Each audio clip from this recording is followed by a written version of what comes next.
कि शंकराचार्य जो होते हैं उनकी समाज में क्यों ज़रूरत है? आपको ऐसा लगता है या आपके विचार में कि गौ माता को लेकर हमारे देश में एक कोई विधान कुछ तरीके का पास होना चाहिए, राष्ट्र उन्हें अधिकार मिलना चाहिए, आपको ऐसा लगता है? देख रहे हैं देश की जो परिस्थिति है वर्तमान में, पूरे देश में जो हो रहा है, तो ऐसा कहीं लगता है हमें 78 साल से 78 ईयर हो गए कि इस देश को कोई चला रहा है? हम लोगों को नहीं लगता। हम लोगों को यही लगता है कि हमारे देश को हमारी कोई आध्यात्मिक शक्ति ही चला रही है। गुरु शब्द का अर्थ क्या होता है और हिंदू शब्द का अर्थ क्या होता है, इन दोनों शब्दों के अर्थ को जब तक नहीं जानेंगे तब तक इनमें हम कैसे आगे बढ़ेंगे। गुरु शब्द का अर्थ होता है प्रेरणा देना। गुरु शब्द का अर्थ होता है सन्मार्ग पर चलाना। तो विश्व गुरु, गुरु का अर्थ हो गया प्रेरणा देना। किसको प्रेरणा देना? विश्व को। तभी ना विश्व गुरु बनेंगे आप।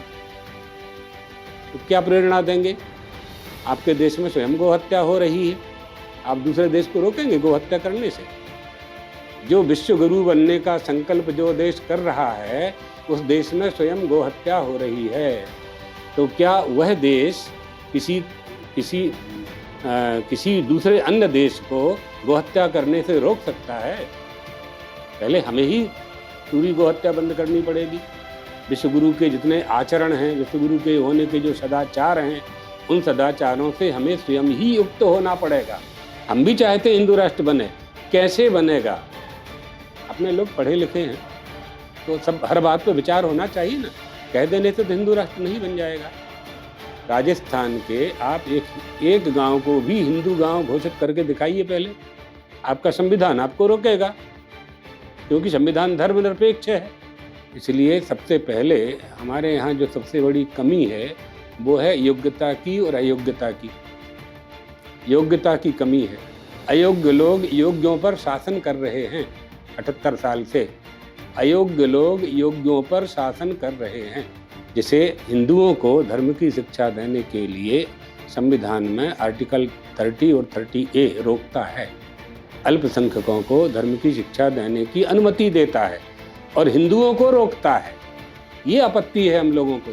ब्रह्मा कुमारी, ब्रह्मा कुमार आदि जैसे बहुत से ऐसे संप्रदाय हैं जहाँ सनातन धर्म पर आक्षेप करके कुछ सनातन धर्म का ले लिया, यानी दूध में पानी मिलाना। जब दूध में पानी मिलाएंगे तो ना दूध रहेगा ना पानी रहेगा। क्या किसी मस्जिद में सरकार का अधिकार है? किसी गिरजाघर में है? अच्छी बात है, नहीं है, अच्छी बात है। किसी गुरुद्वारा में है? नहीं है, कर भी नहीं सकते। केवल हिंदुओं के मंदिर सरकार के अधीन हैं। यूं तो स्वामी जी हम एक बार द्वारका जाने की बड़ी इच्छा रखते हैं, लेकिन वो कहते हैं ना कि जब तक उनका बुलावा ना आए आप वहां जा नहीं सकते।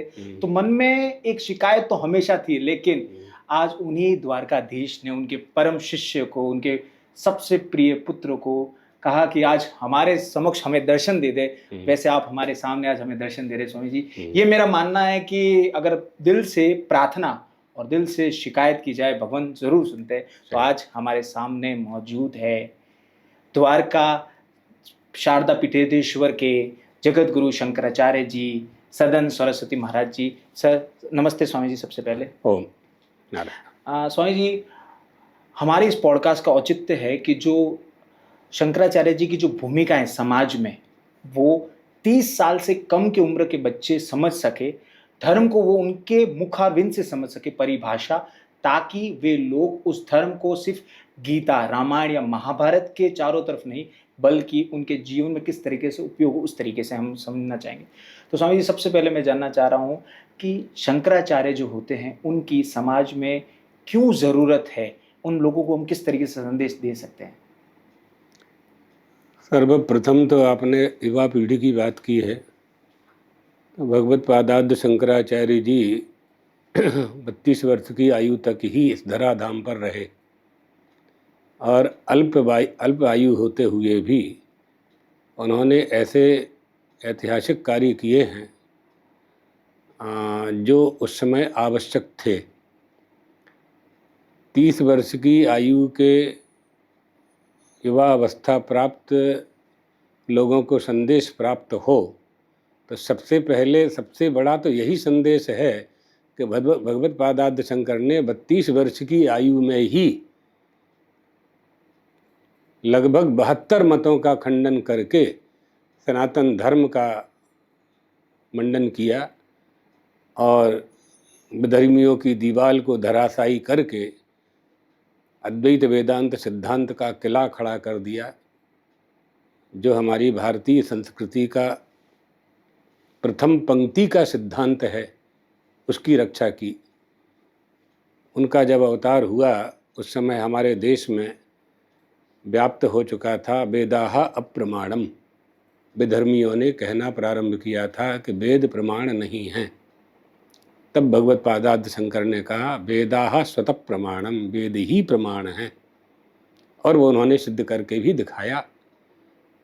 धर्म किसे कहते हैं और धर्म का पालन कैसे करना चाहिए, यही आज युवा पीढ़ी के सामने सबसे बड़ी चुनौती है। तो भगवत पादाद्य शंकर के आदर्शों को स्वीकार कर हम इस चुनौती का सामना कर सकते हैं कि वेदों का वास्तविक स्वरूप क्या है और हम अपने जीवन में उन्हें कैसे समायोजित करके एक दिनचर्या में ला सकते हैं। और वो आद्य शंकर ने करके दिखाया। इसलिए उन्होंने भारत की 4 दिशाओं में, जहाँ 4 धाम हमारे हैं, वहाँ 4 मठों की स्थापना की और वहाँ 4 वेदों की स्थापना की, शिव शक्ति की उपासना का केंद्र बनाया और वहीं से पूरे देश में धर्म का जागरण प्राप्त हो। उनके ना रहने के बाद भी धार्मिक समस्या जब आए तो समाधान की प्राप्ति वहाँ से होती रहे, ये तदर्थ उन्होंने चतुष्पीठ की स्थापना की। ये तो आद्य शंकराचार्य जी की बात। आगे बट स्वामी जी, गुरु जी, हम ये जानना चाह रहे हैं कि कोई शंकराचार्य कैसे बन सकता है या किस तरीके से बन सकता है, उसका अगर अंग्रेजी में कहते हैं व्हाट इज द प्रोसेस और व्हाट इज द क्राइटेरिया। पर आप नियमावली पूछ रहे हैं तो इसमें ऐसा है कि सांकर एक परंपरा है। उस परंपरा में मोड ऑफ सक्सेशन एक नियम है। तो उसका मठामनाय महानुशासन नाम की एक पुस्तक है, वो हमारे पास उपलब्ध है। आपको जाते समय आप चाहेंगे तो दे देंगे। वो हिंदी में भी है, इंग्लिश में भी है और मूल संस्कृत है उसका, मठामनाय महानुशासन। उसमें पूरी विधि है। तो संक्षेप में समझना हो तो जो वर्तमान में शंकराचार्य हैं, उनके बाद जो भावी शंकराचार्य होगा उसकी स्वयं घोषणा कर देते हैं या उसका अभिषेक कर देते हैं या उसका तिलक कर देते हैं और उसको उत्तराधिकारी बना करके दंड संन्यास, हमारे यहाँ दंडी सन्यासी ही शंकराचार्य हो सकते हैं, ये नियम है। तो वो शंकराचार्य पद के अधिकारी हो जाते हैं। यदि दैववशात ऐसा हो जाए कि कोई उत्तराधिकारी की घोषणा ना कर पावें और ब्रह्मलीन हो जाएं, तो ऐसी अवस्था में अन्य जो 3 शंकराचार्य हैं वो चौथे की स्थापना करते हैं या 2 शंकराचार्य, किसी न किसी शंकराचार्य का उनको समर्थन चाहिए, मेजोरिटी, हाँ वोटिंग जैसे, हाँ चाहिए, निश्चित रूप से चाहिए। तो एक शंकराचार्य की नियुक्ति तो शंकराचार्य ही कर सकते हैं ना। लेकिन अगर उनकी परंपरा के उनके गुरु ने घोषणा कर दी है अपने रहते हुए, तो किसी शंकराचार्य जी की और आवश्यकता नहीं है। मिले तो अच्छी बात है, समर्थन मिलता ही है। लेकिन ये बिना घोषणा किए ब्रह्मलीन यदि कोई शंकराचार्य हो जाते हैं तो फिर दूसरे किसी शंकराचार्य की वहाँ आवश्यकता होती है, क्योंकि उस पद में शुचि जितेंद्रिय वेद वेदांग विशारदा योगज्ञ सर्वशास्त्राणाम, ऐसा ही व्यक्ति हमारे स्थान को प्राप्त हो। अस्मत् पीठ समारूढ़ा, मेरे आचार्य पीठ पर योग्य व्यक्तियों का ही बैठने का अधिकार होगा। ये सब विधान किया हुआ है। स्वामी जी, हमको याद आ रहा है, जैसे हम पॉलिटिक्स के और हिस्ट्री के छात्र रहे हैं, तो हमें याद आता है कृपाचार्य महाराज थे एक, ठीक है, जिन्होंने गाय को लेकर और बहुत गौ माता को राष्ट्र पशु बनाने को लेकर लगातार जो मुहिम छिड़ी और आए दिन आजकल पॉलिटिकल पार्टीज भी करती है। मेरा प्रश्न इन सबसे इतर ये है, आपको ऐसा लगता है या आपके विचार में कि गौ माता को लेकर हमारे देश में एक कोई विधान कुछ तरीके का पास होना चाहिए, राष्ट्र उन्हें अधिकार मिलना चाहिए, आपको ऐसा लगता है? क्योंकि आपका बोलने का अधिकार है उस पर। गौ माता को राष्ट्र माता घोषित किया जाना चाहिए, गोहत्या बंद होनी चाहिए, ये आज का आंदोलन नहीं है, ये बहुत पुराना आंदोलन है, अंग्रेज़ों के समय से चल रहा था।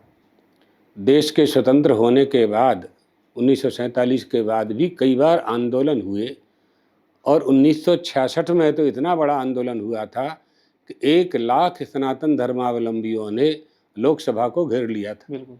उस समय की तत्कालीन सरकार ने गोली चलवा दी थी, इसमें बहुत से सैकड़ों साधुओं की हत्या हो गई थी और जितने लोग थे वहाँ सबको तिहाड़ जेल में बंद कर दिया गया था। उसमें धर्म सम्राट स्वामी करपात्री जी महाराज ने उस आंदोलन को प्रारंभ किया था और तत्कालीन बड़े बड़े महात्मा वामदेव जी, प्रभुदत्त ब्रह्मचारी जी और हमारे गुरुजी उस समय दंडी सन्यासी थे, पूर्वामनाय जगन्नाथपुरी के शंकराचार्य जी महाराज, ऐसे बहुत से लोग, किन किन का नाम लगे, सैकड़ों लोग थे। इन सबको जेल हुई, सब जेल में रहे, 9-9, 10-10 महीना तक जेल रहे। तो बड़े बड़े आंदोलन हुए हैं। क्या है, किसी वस्तु का जब हम महत्व समझते हैं तब रक्षा होती है। आप जहाँ बैठे हैं, ये पथमेड़ा का स्थान है, दूसरा एक पथमेड़ा आपके ध्यान में होगा, और ये नंदग्राम है, मनोरमा गौशाला है। यहाँ लाखों गौ माता की सेवा होती है, पालन होता है। तो जब हम किसी वस्तु का महत्व समझेंगे तो उसकी रक्षा करेंगे। हमारे जीवन में महत्वपूर्ण वस्तु क्या है, उसी की हम रक्षा करते हैं। सोने चांदी को क्यों अलमारी में रखते हैं, क्यों लाकर में रखते हैं, क्यों तिजोरी में रखते हैं, क्यों बैंक में रखते हैं? क्योंकि वो महत्वपूर्ण है कि आपत्ति में हमारे यह धन काम आएगा। हॉस्पिटल में या कहीं भी हमारे यह धन हमारे बच्चों को काम आएगा, पढ़ाई में कहीं फीस देना है, कुछ देना है। इसी तरह से जब हम गोमाता के प्रति हमारी आस्था क्या है, इतना ही तो कहना है हम लोगों का। चारों शंकराचार्यों का भी यही आंदोलन है, 5 वैष्णवाचार्य भी यही चाहते। हिंदू मात्र चाहता है कि गौ माता की रक्षा होनी चाहिए। तो अब देखिए, आपने बात छेड़ दी तो हम शुरू करते हैं। पहले राजा का बेटा राजा होता था। बिल्कुल। आज राजा कौन होता है? आप लोग बनाते हो। बहुमत पर राजा होता है। बिल्कुल। जिसके पास बहुमत है आज वही आपका राजा है, यानी हमारे देश का राजा है, शासनाध्यक्ष है, जिसे आप लोग प्रधानमंत्री, राष्ट्रपति इत्यादि जो भी कहते हैं। तो बहुमत के आधार पर ही राजा का निर्माण होता है। तो राजा का निर्माण करने वाले जो लोग होते हैं उसको लोक कहते हैं। वो लोक भावना क्या है? लोक भावना गौ माता के पक्ष में है। तो राजा का कर्तव्य है कि लोक भावना का आदर करे, इसलिए राजा का निर्माण किया जाता है। छोटे छोटे गांव होते थे, आज भी हैं। तो गांव में सरपंच का निर्माण क्यों करते हैं गांव के लोग, ग्रामीण लोग? पंच और सरपंच का निर्माण क्यों करते हैं? कि वो गांव की समस्याओं को हल करे। पूरे देश की समस्या का हल करने के लिए प्रधानमंत्री राष्ट्रपति होते हैं, लोकसभा होती है। उन लोकसभा का, प्रधानमंत्री जी का और राष्ट्रपति का निर्माण प्रजा करती है। तो वो प्रजा चाहती है कुछ, हमने आपको अधिकार दिया है तो आप हमारे हितों की रक्षा करेंगे। तो पशु की श्रेणी से जब आप गौ माता को उठा देंगे, राष्ट्रीय टाइगर है ना, राष्ट्रीय मोर है, हाँ। जब उनको राष्ट्रीयता प्राप्त हो सकती है तो गौ माता को राष्ट्रीयता क्यों प्राप्त नहीं हो सकती? जब गौ माता राष्ट्र माता हो जाएगी तो हम उनको सम्मान देने लगेंगे। गौ पालन करने वाले तो अभी भी पालन करते हैं, यहाँ लाखों गायें हैं। बिल्कुल। और आप लोगों के घरों में भी प्रायः लोग गांव रखते हैं, ग्रामों, हाँ रखते ही हैं। गोपालन तो अभी भी करते हैं। लेकिन जब वो राष्ट्रमाता घोषित हो जाएंगी तो हमारी भावना माँ की जैसी हो जाएगी उनके प्रति। तो उनका अपमान नहीं होगा, सम्मान होगा। और सम्मान होगा तो सुरक्षा होगी। जब सुरक्षा होगी तो आर्थिक दृष्टि से भी हम संपन्न होंगे और धर्म की दृष्टि से भी संपन्न होंगे। धर्म की दृष्टि इसलिए कि हमें आध्यात्मिक शक्ति चाहिए। हमें चाहते हैं, आप देख रहे हैं देश की जो परिस्थिति है वर्तमान में, पूरे देश में जो हो रहा है, तो ऐसा कहीं लगता है हमें 78 साल से 78 ईयर हो गए कि इस देश को कोई चला रहा है? हम लोगों को नहीं लगता। हम लोगों को यही लगता है कि हमारे देश को हमारी कोई आध्यात्मिक शक्ति ही चला रही है। इतनी विसंगतियां हैं, इतनी अनेकता हैं और इतनी समस्याएं हैं कि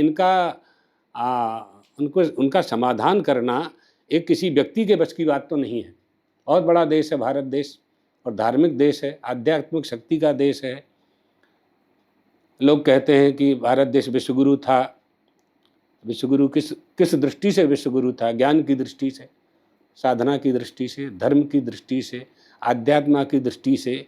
नहीं दरिद्र कोई दुखी न दीना, नहीं कोई अबुध न लक्षण हीना, न राज्यम न राजासीन, न वै राज्यम न राजासीन, न दंडो न च दांडिका, धर्मेणैव प्रजा सर्वे रक्षन्ति स्मि।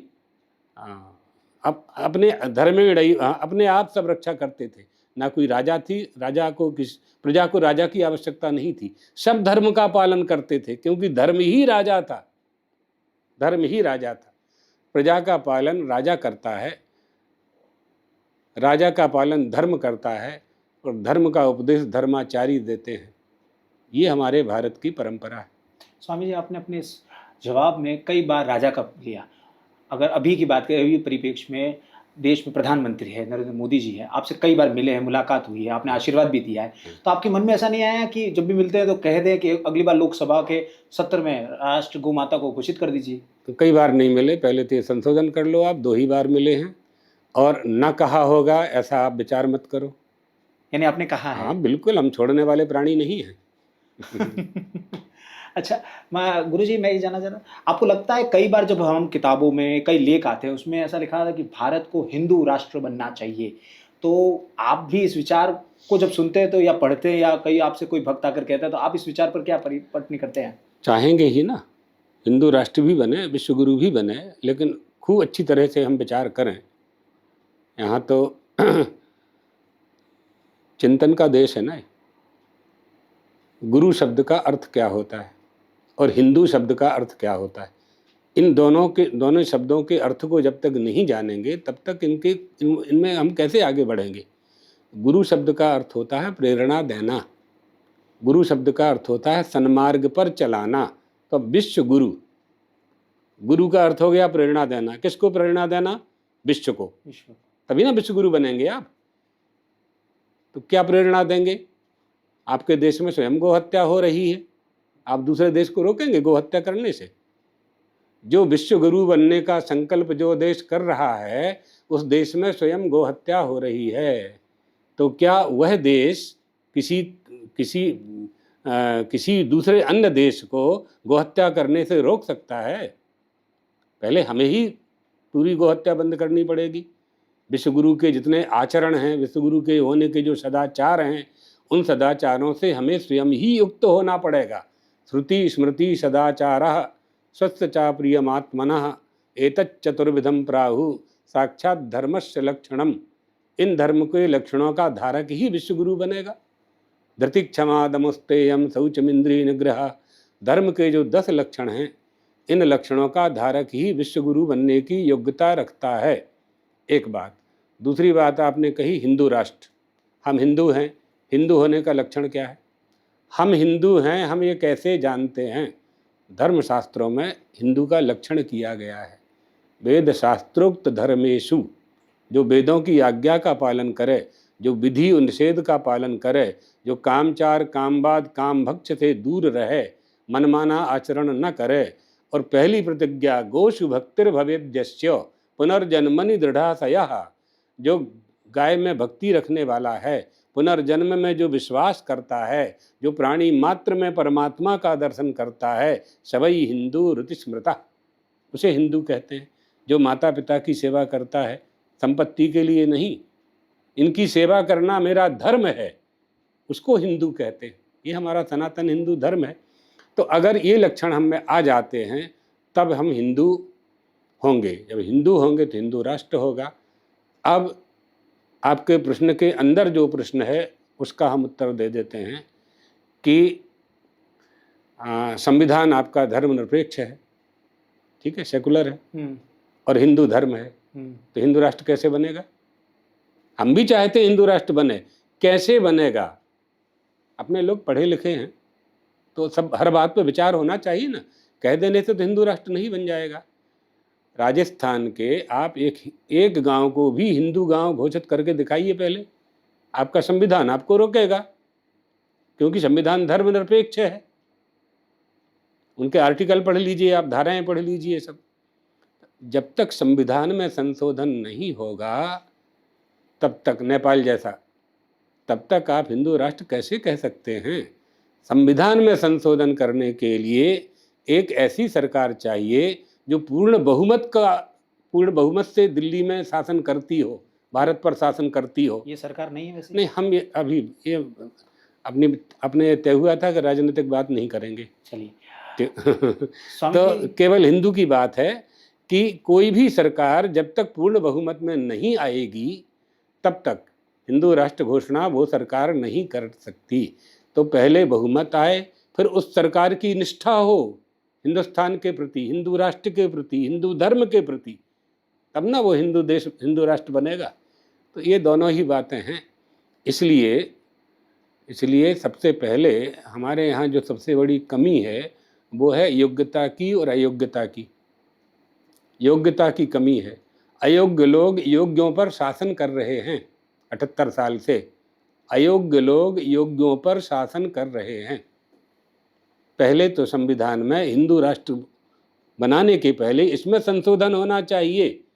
योग्यता होनी चाहिए ना हमारे शासक की। आपके बच्चे को कौन पढ़ाएगा? आपका बच्चा किस स्कूल में पढ़ने जाता है?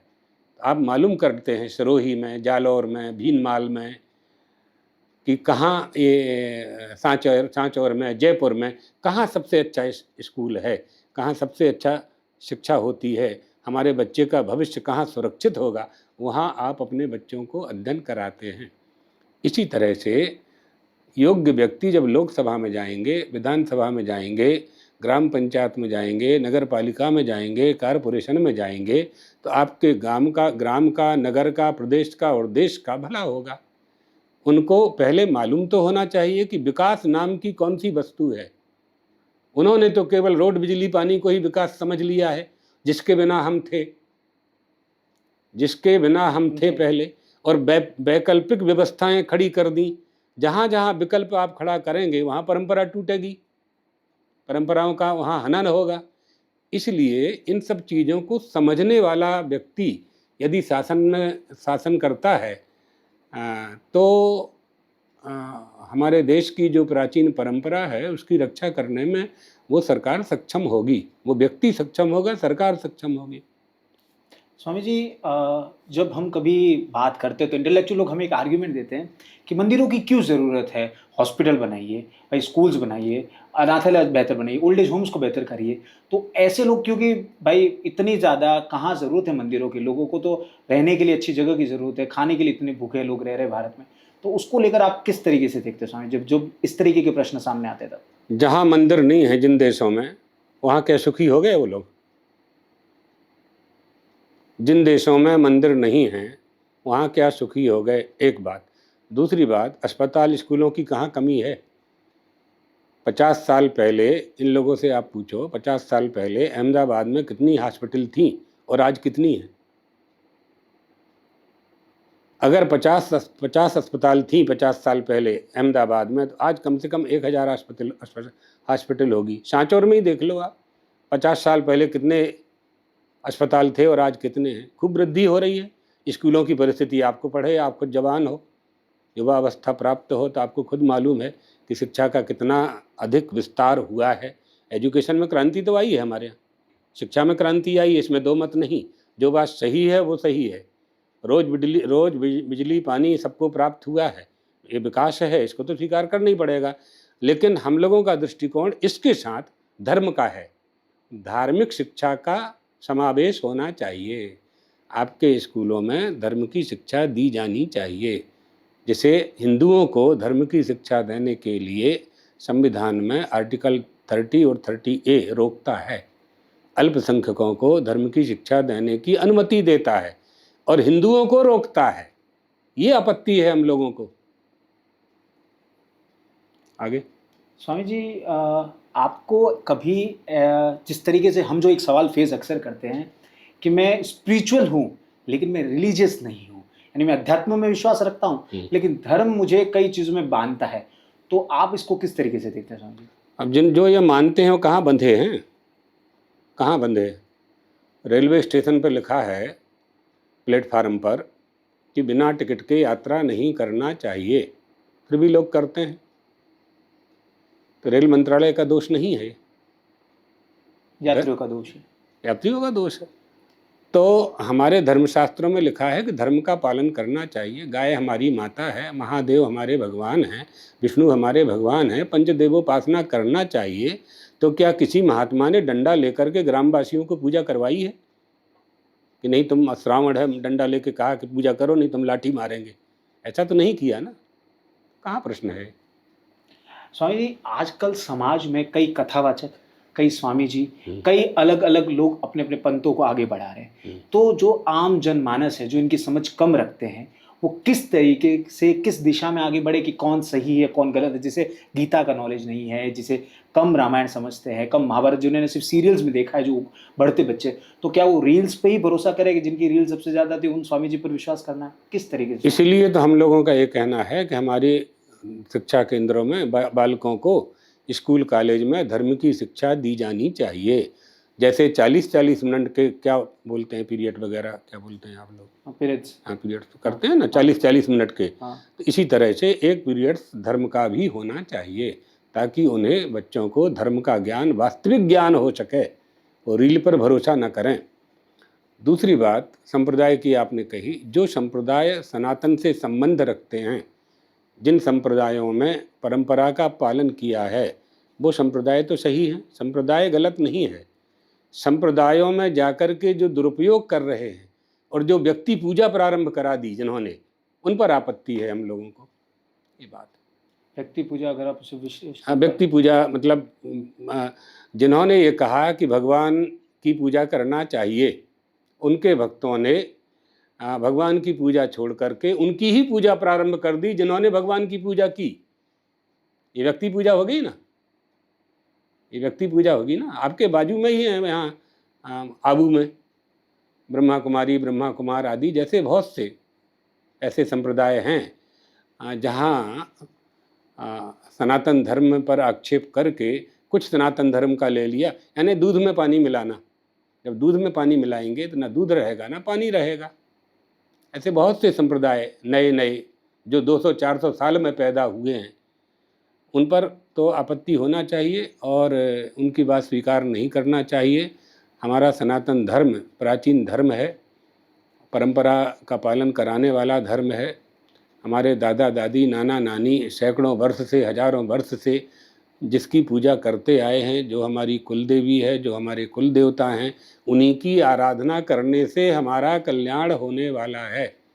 ये नए नए जो पंथ हैं, हरित भूमि तृण संकलो समुझ परत नहीं पंथ, जिम पाखंडी वादते लुप्त हो ही सदग्रंथ। ये सब व्यक्ति पूजा वाले अपना बाजार बना रहे हैं, बाजार, अपना मार्केट, सीधी शुद्ध बात, शुद्ध भाषा में अपना मार्केट, धनार्जन ही इनका उद्देश्य है और सनातन धर्म में छिद्र करना है, इनको छेद करना है।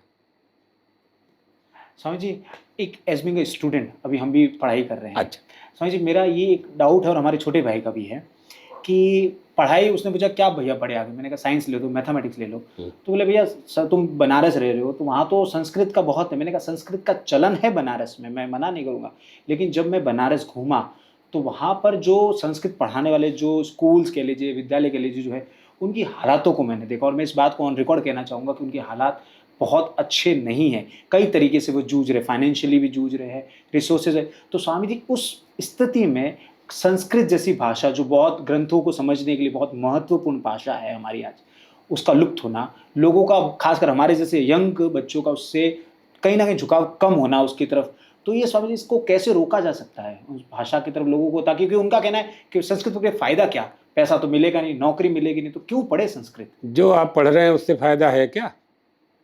जो पढ़ रहे हैं आप, मैथमेटिक्स, फिजिक्स वगैरह क्या कहा आपने नाम लिया, हाँ। जो आप पढ़ रहे हैं उससे फायदा है क्या?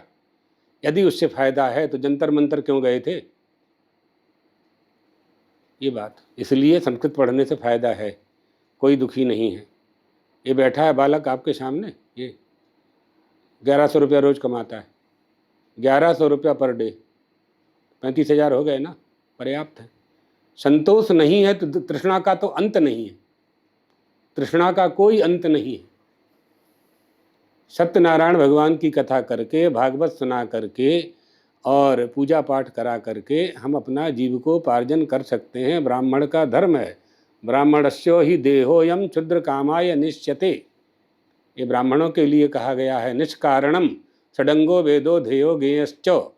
बिना प्रयोजन के ही तीनों वर्णों का कल्याण करने के लिए, ब्राह्मण क्षत्रिय शूद्र स्त्री पुरुष सबका कल्याण करने के लिए ब्राह्मणों को संस्कृत पढ़ना चाहिए, अध्ययन अध्यापन करना चाहिए। इसलिए इसमें ये नहीं कहा जा सकता कि उनका योगक्षेम नहीं चल रहा है, खूब अच्छी तरह से चल रहा है। अच्छा स्वामी जी, एक हमसे जुड़ा विषय है ना, तो हम जानते हैं। आपसे ज़्यादा उन लोगों को हम जानते हैं जिनकी आप चर्चा कर रहे हैं। बिल्कुल मानते खूब पर्याप्त है धन, और हमने बता दिया तृष्णा का तो कोई अंत नहीं है। अच्छा स्वामी जी, एक अक्सर लोगों से पूछते, हमने हमारी माता जी से कहा कि मम्मी आप कभी बनारस क्यों, काशी विश्वनाथ देखिए या अयोध्या भगवान का मंदिर देखिए, राम भवन क्यों नहीं जाते? तो हमारी माता जी अक्सर हम कहते कि बेटा तू नहीं सुनने को, बुलावा नहीं आया है। मैंने कहा बुलावा का क्या तात्पर्य है? पत्र लिखे भगवान आपको। तो स्वामी जी अक्सर हमसे वृद्ध जो है, हमसे हमारे जो बड़े हैं प्रिय है, हम उनको कह के चलिए तो बोलते हैं कि बुलावा आएगा तो अपना आप बुला लेगा। कैसे बुलावा आता है स्वामी जी? तो अंतःकरण में प्रेरणा। हम एक घटना बताते हैं आपको, 1-1.5 मिनट की है। हम पिछली बार कुंभ मेला में थे प्रयागराज में, आप भी थे, बहुत बड़ा, आपने भी कवरेज भी किया होगा। तो हम सवेरे 6 बजे भ्रमण करते थे, वॉकिंग करने की आदत है, तो 6-6:30 बजे प्रायः 6:30 बजे निकलते हैं घूमने के लिए। तो 40 मिनट हमारी आदत है भ्रमण करने की। तो हम भ्रमण करने के लिए निकले, भीड़ भाड़ थी तो दरवाजे के सामने ही घूम रहे थे। एक 80 साल की माता जी सिर पर कपड़े की पोटली ले करके स्नान करके चली आ रही थी। तो हमको देख करके उसने पोटली नीचे रखी रेती में और हमको प्रणाम किया। हमने पूछा कि माता जी कहाँ रहती हो? तो उन्होंने चित्रकूट के पास किसी गांव का नाम बताया। कहाँ गई थी? गंगा जी स्नान करने के लिए गए थे। हमने पूछा गंगा जी स्नान करने से क्या प्राप्त होता है? कहा ये हमको नहीं मालूम महाराज जी। तो क्यों गई थी फिर आपको, जब आपको नहीं मालूम? तो बोले हमारी सासू माँ, जब हम बहू थे तो हमारी सासू माँ हमको ले गई थी, तो उस समय हमने स्नान किया था। तो हमने कहा एक बार स्नान कर लिया, फिर अब आज क्यों आई हो? कहा आज हमारी बहू आई है, पीछे आ रही है, मैं उसको लेके आई है कि चल गंगा स्नान कर। ये परंपरा है, ये प्रेरणा है। प्रेरणा पूछा ना आपने कि अंदर से जब बुलावा आएगा तो जाएंगे, तो ये प्रेरणा कहाँ से प्राप्त हुई? वो दादी गंगा स्नान कर चुकी थी, दूसरी बार जो गंगा स्नान करने जा रही थी ताकि उसकी बहू जाए, तो बहू की बहू जाए, तो बहू की बहू जाए। एष धर्म सनातन, ये सनातन धर्म है जो अविच्छिन्न परंपरा से चला आ रहा है, जिसके लिए किसी पुस्तक, टीवी, रेडियो, मोबाइल और लैपटॉप इसकी आवश्यकता नहीं है। ऋषयो मंत्र दृष्टारा, ये तो है तो इसका उपयोग कर रहे हैं, हम लोग भी उपयोग करते हैं, हमारे कार्यालय में भी इन सब का उपयोग करते हैं हमारे कर्मचारी, इसको आगे बढ़ाने के लिए। लेकिन इसके पहले भी सब कुछ चल रहा था ना हमारे पास। हमने बताया ना, बिना रोड बिजली पानी के भी हम थे। ये लाइट कहाँ थी 150 साल पहले? ये तो अंग्रेजों के समय से थोड़ा आना शुरू हुआ, पर बढ़ते गए। उसके पहले कहाँ थे? हमने खुद अपनी, हम 70 साल होने वाले हैं हमको, 69-70, हमने खुद लालटेन में पढ़ते हुए हमको देखा है। हमने खुद अपने गांव में लालटेन में पढ़ते हुए हमको 5वीं में देखा है। हमारी माँ रामायण पढ़ती थी तो मिट्टी के तेल कैरोसिन का दीपक होता था, उसमें एक वो होता था ऐसा चक्र सा, उसको घुमाते थे तो तेज हो जाता था, फिर कम करते थे तो कम हो जाता था। भी देखा होगा, नीचे उसमें तेल भरा हुआ होता था। तो रामायण की चौपाइयाँ पढ़ी जाती थीं उसमें। तो हम थे, हम सुखी थे, हम शांत थे। आज सब कुछ है लेकिन हम अशांत हैं, गांव के गांव अशांत हैं। कुछ अशांत हो गए धर्मत्याग करने से, कुछ अशांत हो गए राजनीतिज्ञों के षड्यंत्रों से, कुछ अशांत हो गए हम वामपंथियों के प्रभाव से, कुछ अशांत हो गए हम आक्रमणों से, इसलिए, और कुछ अशांत हो गए परंपराओं का त्याग करने के कारण। इसलिए हमारी प्राचीन परंपरा को हमें इस विकास के साथ पालन करते रहना चाहिए। स्वामी जी आपने भी ना चौपाइयों का जिक्र किया, मैं आपसे ये पूछना चाह रहा हूँ कि अभी आजकल 2-4 दिनों पहले नई एक ट्रेलर मूवी लॉन्च हुआ है रामायण करके, मतलब जो रामायण को वापस नए लोग उसको दिखा रहे, सिनेमा दिखा रहे हैं। क्या आपको लगता है स्वामी जी, जिस तरीके का ये नया सिनेमा बनता है, रामायण या महाभारत, जब नए नए कैरेक्टर बनते हैं, लगातार दिखाते हैं, उससे युवा पीढ़ी को उससे सीख मिलती है या उससे और भ्रम पैदा होता है स्वामी जी? आप क्या देखते हैं? नहीं, भ्रम तो पैदा कब होगा, जब उसमें अशास्त्रीय बात डाली जाएगी। अगर अशास्त्रीय बात, ये फिल्म वाले क्या करते हैं, उसमें रोचकता लाने के लिए, रमणीयता के लिए, आकर्षण बढ़ाने के लिए जो कैरेक्टर नहीं है पात्र का, यानी एक्टर का, वो भी उसमें डाल देते हैं। तो उसमें तो हम लोगों को आपत्ति रहती है। प्रचार का माध्यम है, ठीक है। रामानंद सागर ने रामायण का प्रचार किया ना, तो हम लोग छोटे छोटे थे, देखते थे, गांव-गांव में जा कर के लोग देखते थे। एक ही गांव में एक ही टीवी होती थी, वो भी ब्लैक एंड वाइट होती थी। उसमें पूरा गांव इकट्ठा हो जाता था, हमारे घर में पूरा गांव आ जाता था। गांव में दूसरी थी नहीं टीवी। तो इससे प्रचार होता है। बात प्रामाणिकता की है। वो तो मूवी में रमणीयता है, इसलिए लोग देखते हैं। एक दृष्टिकोण वह है, और एक हम अपने चरित्र को उसमें देखते हैं। हमारी परंपरा, हमारे महापुरुष, हमारे आदर्श पुरुष, हमारे परमात्मा, हमारे अवतार, यदि उनका दर्शन कराया जाता है और जैसा पुराणों में वर्णन है वैसा दर्शन कराया जाता है, तो उसका स्वागत होना चाहिए। अच्छा स्वामी जी, रामायण की बात हुई, क्या आप उस पर टिप्पणी करना चाहेंगे? जो राम मंदिर में चोरी फंड का, जो चोरी, चंदा चोरी का लेकर जो मुद्दा चला, मामला चला, उस पर अगर आप कोई टिप्पणी करना चाहें स्वामी जी? अब उस विषय में हम बोल चुके हैं, इसलिए बोल देते हैं कि ये बहुत शर्मनाक घटना घटित हुई है। ये नहीं होना चाहिए, ये नहीं होना चाहिए, क्योंकि हमारे सैकड़ों वर्ष की समस्या का हल तो वहाँ हुआ, और जिन लोगों ने बलिदान दिया वहाँ, अपने प्राण निछावर किए, बड़ा संघर्ष किया, और जब निर्णय कहीं से प्राप्त नहीं हुआ, कहीं आशा नहीं हुई, तो हम न्यायालय गए। हमारे गुरुजी भी न्यायालय गए। हमारे गुरुजी उसमें पार्टी बने, राम जन्मभूमि पुनरुद्धार समिति बनाई। हाँ, और बना करके मुकदमा लड़ा हम लोगों ने सामने, राम जन्मभूमि पुनरुद्धार समिति और रामलला विराजमान और निर्मोही अखाड़ा, ये 3 हिंदुओं के पक्ष थे, और सुन्नी वक्फ बोर्ड हमारे सामने था। तो लखनऊ बेंच में, इलाहाबाद बेंच में, फिर दिल्ली में सुप्रीम कोर्ट में बहुत संघर्ष के बाद उस स्थान की प्राप्ति हुई है। बात मंदिर की नहीं थी, बात है राम जन्मभूमि की, जहाँ व्यापक ब्रह्म निरंजन निर्गण निर्गुण विगत विनोद सोई अज भक्ति प्रेम बस कौशल्या की गोद। उसका दर्शन करने की कामना हम लोगों की थी कि जहाँ परमात्मा अवतरित हुए हैं वो स्थान हमारे पास होना चाहिए। उस स्थान को नष्ट भ्रष्ट करके विधर्मियों ने परिवर्तित कर दिया था, वो हमें प्राप्त करना था। तो स्थान प्राप्त हो गया, मंदिर का निर्माण हुआ, सबको प्रसन्नता हुई, लेकिन ये तो बहुत बड़ा अशास्त्रीय काम हो गया कि जहाँ से हमें शिक्षा प्राप्त होती है आदर्श की। जिस अयोध्या पर कोई विजय प्राप्त नहीं कर सकता, कोई भी योद्धा अयोध्या पर विजय प्राप्त नहीं कर सकता, जहाँ से हम सदाचार की शिक्षा ग्रहण करते हैं, भगवान श्री राम हमारे आदर्श हैं, और वहाँ रहने वालों को ये शिक्षा मिली कि वो चोरी करें। इसका मतलब है कि तुमने श्री राम को श्री राम नहीं माना। श्री राम के प्रति यदि आपकी निष्ठा होती तो आपके मन में चोरी करने का संकल्प ही नहीं हो सकता था। चोरी करने का संकल्प आपके मन में उसी प्रांगण में, उसी भवन में हो रहा है, उसी तहखाने में हो रहा है जहाँ गिनती काउंटिंग की जाती है। तो इसका मतलब यह है कि श्री राम की जो आध्यात्मिक शक्ति है, वहाँ की जो सकारात्मक ऊर्जा है, वो आपके मन मस्तिष्क में प्रवेश नहीं कर पाई है। ये दोष है, तो उसकी तो हम निंदा ही करेंगे। बट स्वामी जी, आपने कहा निंदा करेंगे, लेकिन उसके बाद धीरे धीरे केदारनाथ, बद्रीनाथ की जब कमेटियां बनाएगी और धीरे धीरे वहाँ से भी खबरें आना शुरू हुई कि वहाँ पर भी फंड को लेकर घोटाला है या चंदा की कुछ तरीके की मिस हैंडलिंग हो रही है, तब जो आप धर्म गुरु होने के नाते जब देखते हैं स्वामी जी, जगत गुरु होने के नाते देखते हैं, तो आपको ऐसा नहीं लगता कि जिन पर भरोसा किया उन वही छल रहे हैं स्वामी जी? गलत है ना, गलत है। उसका दंड उनको भोगना पड़ेगा। देवधन है ये, इन करने वालों को कभी सुख शांति नहीं मिलने वाली है। उसका परिणाम उनको भोगना ही पड़ेगा, पक्का।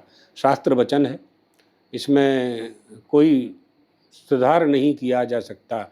यहाँ अदालत ने छोड़ दिया, सरकार ने छोड़ दिया यदि, और न्यायालय ने भी मुक्त कर दिया, तो भी ऊपर तो भोगना ही पड़ेगा। इसलिए हम लोग ये कहते हैं कि धर्म का भय होना चाहिए। धर्म का भय रहेगा, इस पाप को करने से इस नरक में जाना पड़ेगा।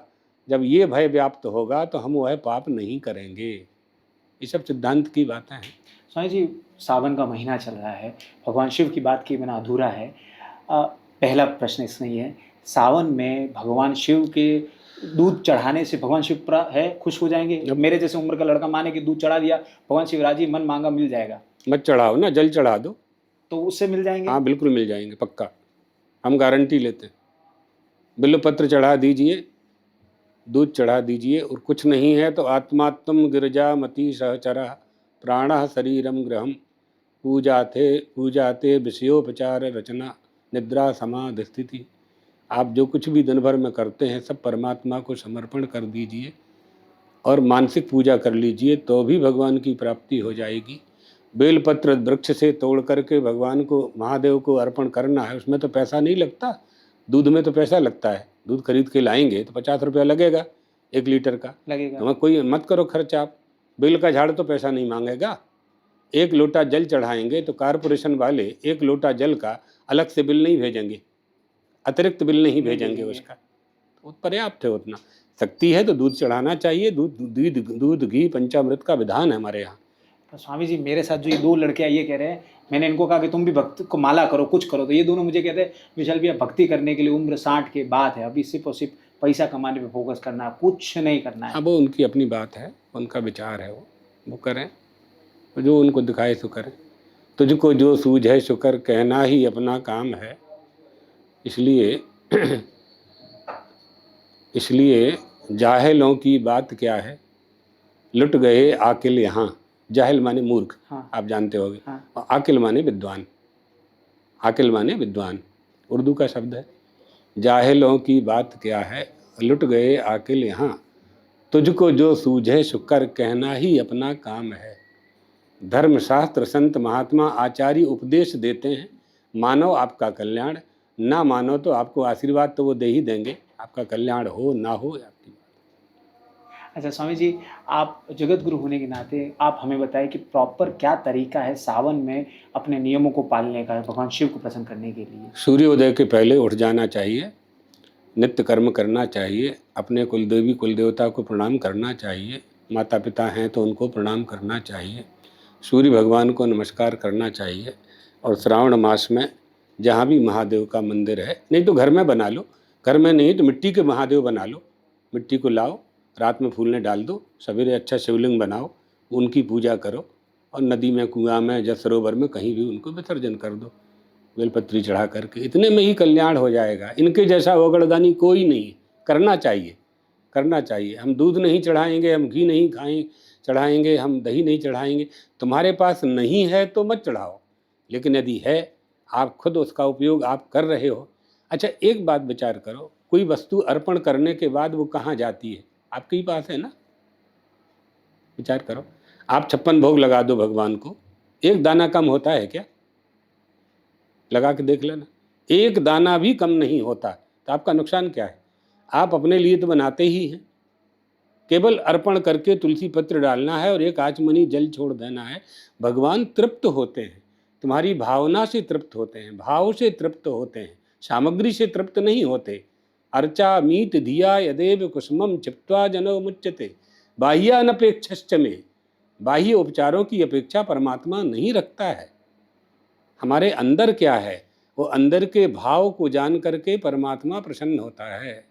इसलिए हमें हमारे शास्त्रों ने जो कहा है उसका पालन करना चाहिए। कहा है कि भगवान को नैवेद्य रखे बिना कोई वस्तु हमें नहीं खानी चाहिए। तो हम वैश्वानरो भूत्वा, वही परमात्मा वैश्वानर बन करके यहाँ बैठता है और हम जो खाते हैं उसका भोग लगाता है, पहले उसी को प्राप्त होता है। क्या हानि है इसमें? हमारा नुकसान क्या है? संदिग्धे परलोके पी, हम भगवान को नहीं मानते हैं। जो भगवान को मानता है, जो भगवान को नहीं मानता है, और यदि भगवान हुआ तो वो तो गया ना, उसका जीवन बेकार। 100 साल का जीवन है ना कलयुग में, 100 साल का जीवन बेकार गया ना। अच्छा, ये मान लो कि भगवान नहीं है, कोई ये कहता है, और उसके बाद भी भगवान की हम पूजा करते हैं, तो कोई नुकसान तो नहीं होने वाला। भगवान नहीं है और हम भगवान की पूजा करते हैं तो कोई नुकसान तो नहीं होने वाला। और जिसने ये मान लिया कि भगवान नहीं है और पूजा नहीं करता है तो वो तो गया ना, मानव जीवन तो बेकार गया उसका। अस्ति चेत नास्ति चेत अस्ति नो हानि, अस्ति चेत नास्तिको हतः। अगर भगवान नहीं है और हमने पूजा की तो हमारा नुकसान तो कुछ नहीं है। और हमने ये मान लिया कि भगवान नहीं है और पूजा नहीं की तो हम तो गए ना समुद्र में, किसी काम का शरीर नहीं रहा हमारा। इसलिए भगवान तो है, अस्ति, क्योंकि भगवान शब्द है, ईश्वर शब्द है। अगर शब्द ईश्वर शब्द है तो कहीं ना कहीं शब्द का अर्थ है। तो अर्थ के रूप में हम किसको पाएंगे? हम श्री राम को पाएंगे, श्री कृष्ण को पाएंगे, 24 अवतार को पाएंगे, नवदुर्गा को पाएंगे, 10 महाविद्या को पाएंगे। स्वामी जी, अंतिम 2 सवाल। आज के तारीख में युवा धर्म की तरफ किस तरीके से आसानी से कनेक्ट हो सकता है? खूब साधन हो गए हैं अब तो, नए नए आधुनिक साधन टेक्नोलॉजी का उपयोग युवा पीढ़ी कर रही है। लेकिन उसमें ये विचार करना है, तीर्थों में यहाँ वहाँ घूमने जाते हैं, इससे अच्छा है अपने तीर्थों का दर्शन करें, अपने माता पिता से कुलदेवी कुलदेवता को समझें और वहाँ जाएं। जिनकी अंबाजी देवी हैं, द्वारकाधीश देवता हैं, सोमनाथ जिनके देवता हैं, पशुपतिनाथ जिनके देवता हैं, महाकाल जिनके देवता हैं, वहाँ जाएं, दर्शन करें, अपने नेत्रों को सफल करें, अपने जीवन को धन्य करें। देखो, आपके पास सब कुछ होने के बाद भी आप अशांत हैं, तो इसका कारण क्या है? ऐसे अभी आपने उदाहरण दिया 2 बच्चों का, उनके पास सब कुछ है, अब उनके पास रोटी कपड़ा मकान हो गया। सब कुछ का मतलब रोटी कपड़ा मकान, हाँ। इसमें सब आ गया। हाँ। जब वो है तो उसके बाद अशांति क्यों है हमें? तो इसका मतलब कुछ बाकी है। हाँ। वो क्या है? वो क्या है? वो आध्यात्मिक शक्ति। वो कहाँ से प्राप्त होगी? वो पड़ोसी नहीं देगा, वो दुकानदार नहीं देगा, वो बाजार में नहीं मिलेगी, वो माल में नहीं मिलेगी, वो कोई नेता नहीं देगा तुमको, कोई मंत्री प्रधानमंत्री नहीं देगा, वो हमें खुद ही प्राप्त करना है। उसका नाम शांति है। घर में सुख और शांति वो आध्यात्मिक शक्ति के बिना प्राप्त नहीं होती है, कोई माने और चाहे ना माने। जितने भी लोग ये बात करते हैं धर्मनिरपेक्ष की, और जो ये कहते हैं कि हम धर्म को नहीं मानते, उनकी सबकी पत्नियां मंदिरों में जाकर के पूजा करती हैं और वो मंचों से कहते हैं कि हम किसी धर्म को नहीं मानते, भगवान नाम की कोई चीज़ नहीं है, हम तो मनुष्यों की सेवा को ही भगवान मानते हैं। अगर ये बुद्धि बन जाए कि हम भगवान की सेवा कर रहे हैं तो बहुत अच्छी बात है, लेकिन ये बुद्धि नहीं बनती। ये बुद्धि तो आपकी वोट के लिए है।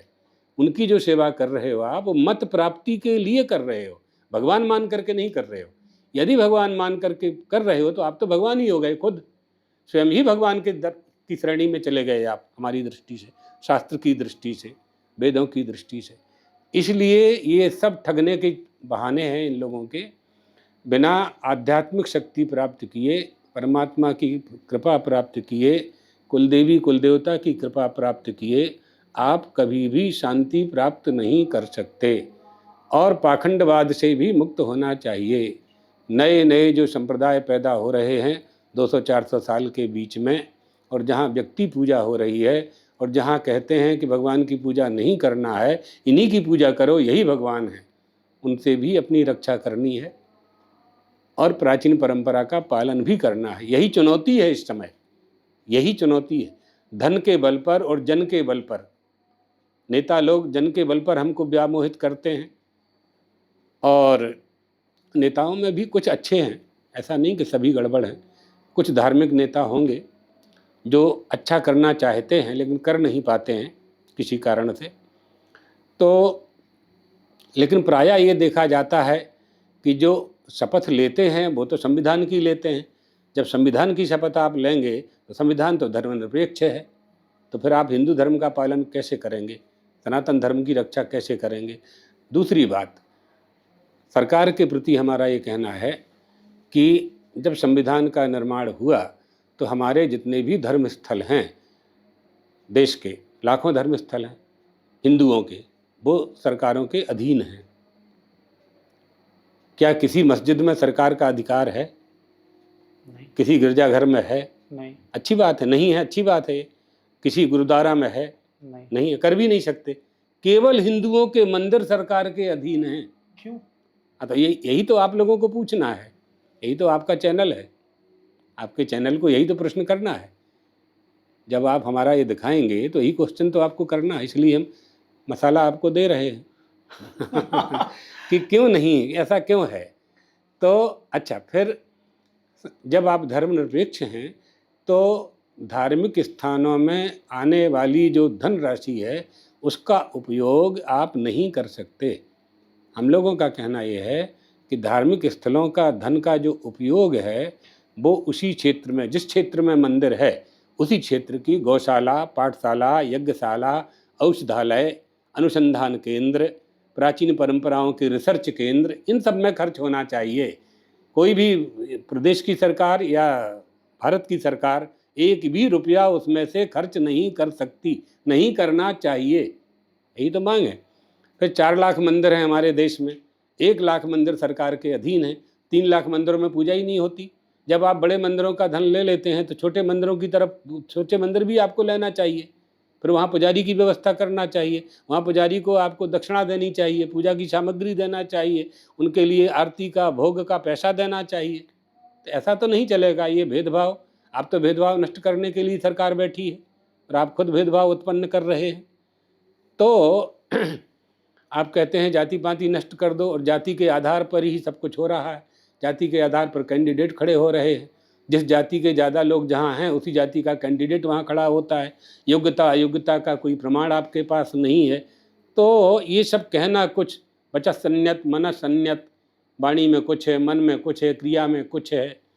इसलिए नेताओं के प्रति लोगों की अश्रद्धा होते जा रही है। नेताओं को इस बात को अच्छी तरह से समझना चाहिए। आप लोगों का ये व्यवहार और ये स्वभाव बहुत अधिक दिन नहीं चलने वाला है। अच्छा स्वामी जी, मेरे मन में एक सवाल आ गया, मुझसे जुड़ा होगा। मैं अक्सर व्रत, उपवास, एकादशी करता हूँ, तो मैं समझा नहीं पाता हूँ कई बार कि क्यों करता हूँ। तो मैं बोल देता हूँ हेल्थ को बेहतर करने के लिए मैं भाई एकादशी कर रहा हूँ। अगर आपको मैं अब लॉजिक नहीं समझा पा रहा तो उन लोगों को क्या जवाब बेहतर दे सकते हैं स्वामी जी? स्कूल में आपका बच्चा पढ़ता है, आप भी पढ़े हो, तो आपको पढ़ाया गया है 5 और 5 10 पढ़ाया गया ना? हाँ। आज तक क्वेश्चन किया? नहीं, टीचर ने कहा मान लिया, मान, हो गया। हम कह रहे हैं और हमारे शास्त्र कह रहे हैं एकादशी करना चाहिए, कल्याण होगा, करो बस। स्वामी जी बहुत बहुत धन्यवाद स्वामी जी। आपको भी।